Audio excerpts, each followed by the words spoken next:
Hi, welcome to another episode of Rave Sensation. I'm your host, Dan. Today, we will be taking a look at a book about the great illustrator Norman Saunders, put out by the Great Illustrated Press.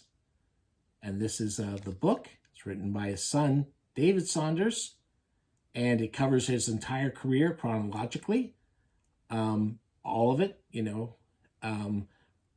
we won't be looking at the entire thing, just the things that I think will be of point of interest to people watching this channel. So, okay, here we go. Okay, so now we're going to take a look at the book. This book goes chronologically, like I say. It covers his entire career. As a matter of fact, it starts off with unpublished pieces. And we are going to mostly concentrate on the pulp work he did, before World War II, and then there's a little bit of pulp work he did when he returned. There was the waning years of the pulp. From there, he did cover work for comic books and for the men's sweat magazines. And then from there, he went on to bubblegum cards. Those are the main things we're going to be covering.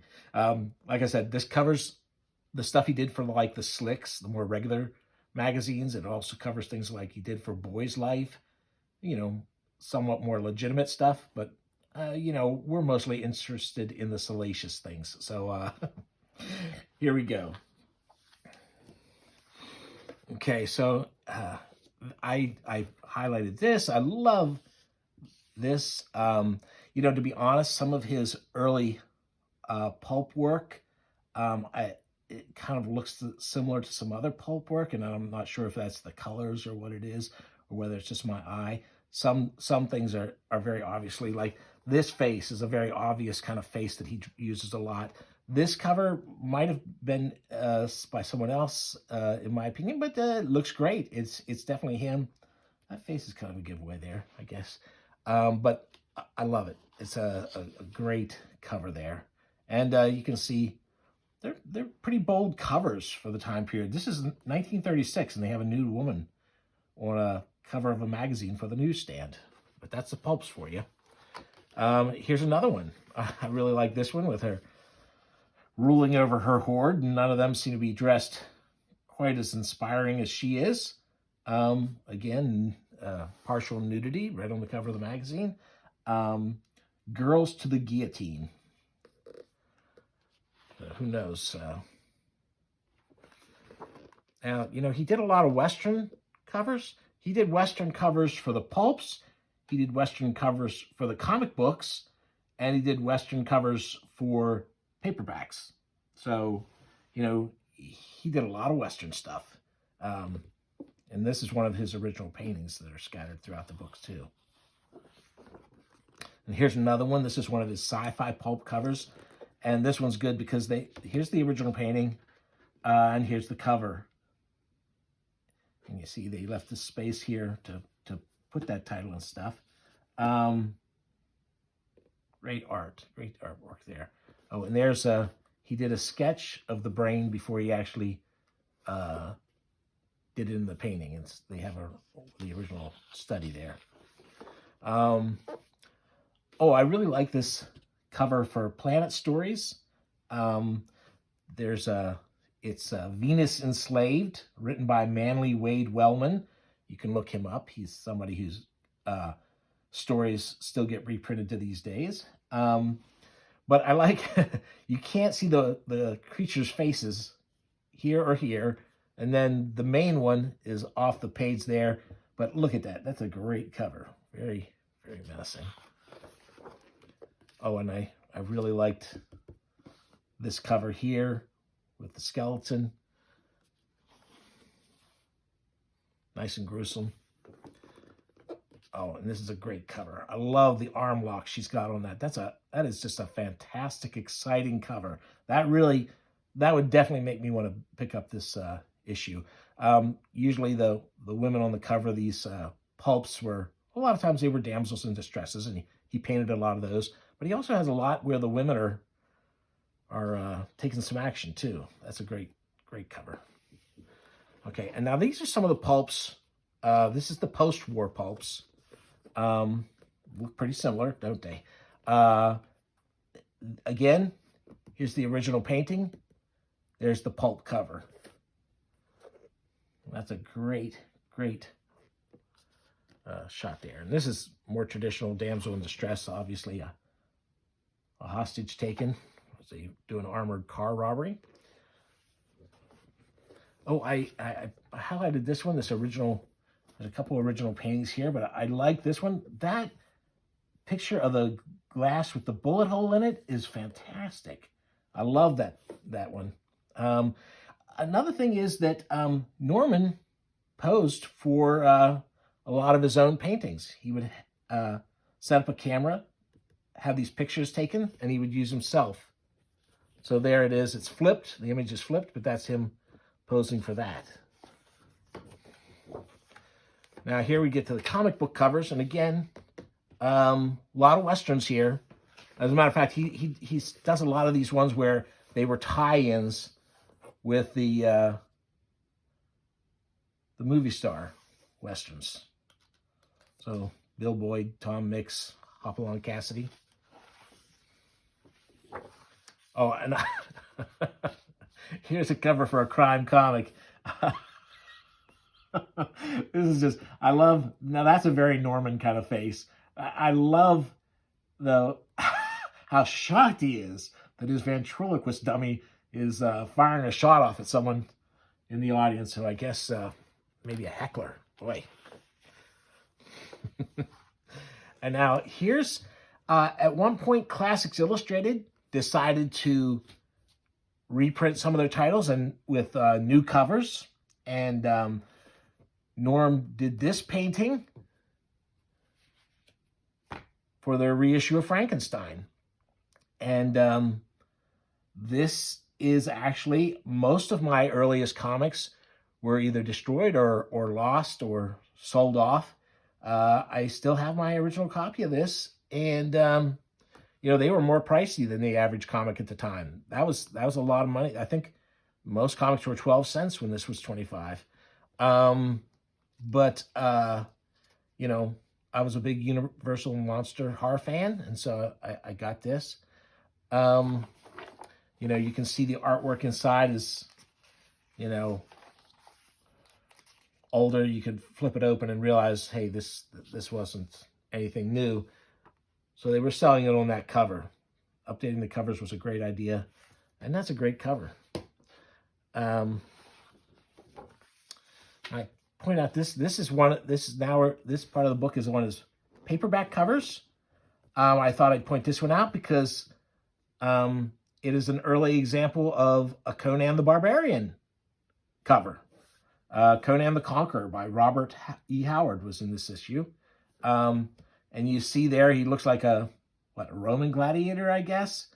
And not at all the Conan we all fell in love with from the way he was painted by Frank Frazetta or depicted in the comic book, which was inspired by the Frazettas.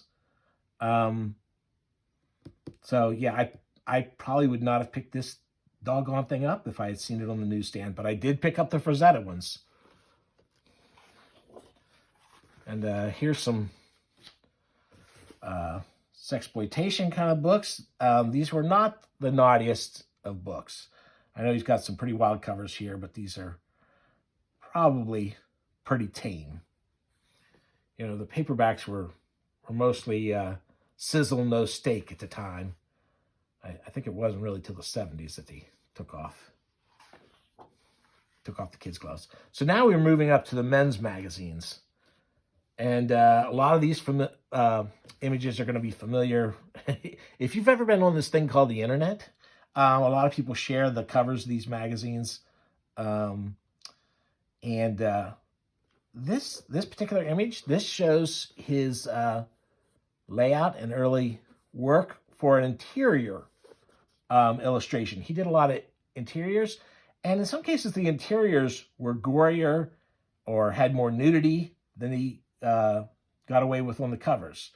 And you know, this is a pretty graphic picture here with all the the rebels holding all the heads. That's a pretty wild cover. I put this page here because this is another interior from the men's pulps. And here you see he posed for 4 different characters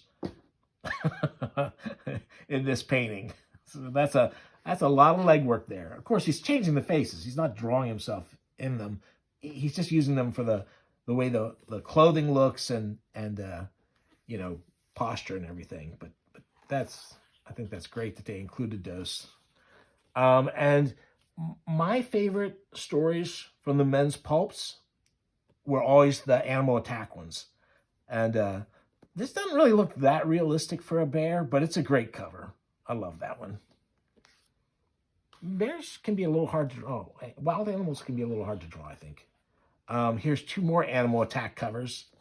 I love both of these. You know, obviously I love bats. I hate that people have so much fear of them, but that's a really cool image. And the same with this snake.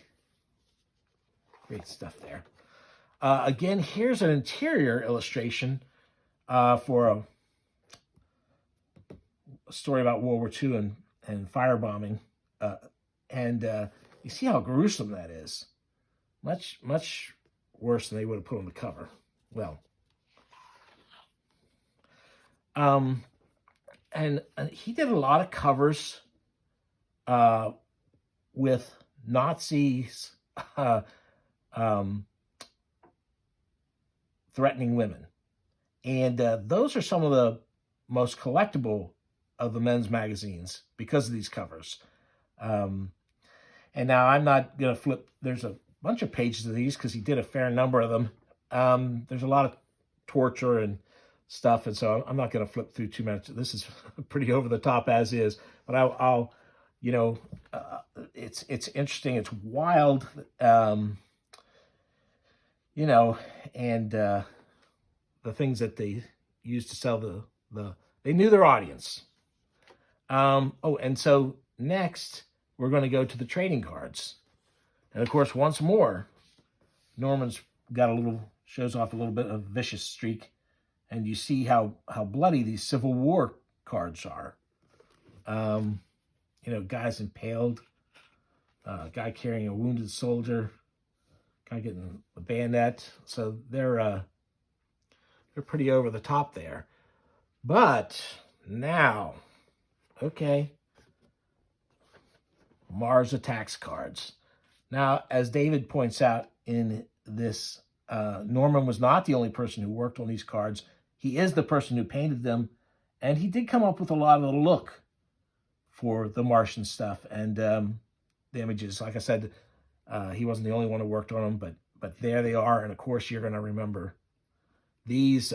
Tim Burton did a movie. Topps put out a book, a little small book about this card series, and it's definitely worth tracking down. I'm not sure if it's still in print or not, but it's a good one.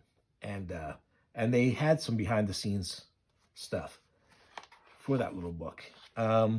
Here's some more of these. Again, pretty darn gruesome. Burning flesh.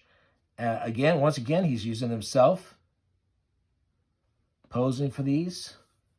Here's some of the original artwork for some of the cards.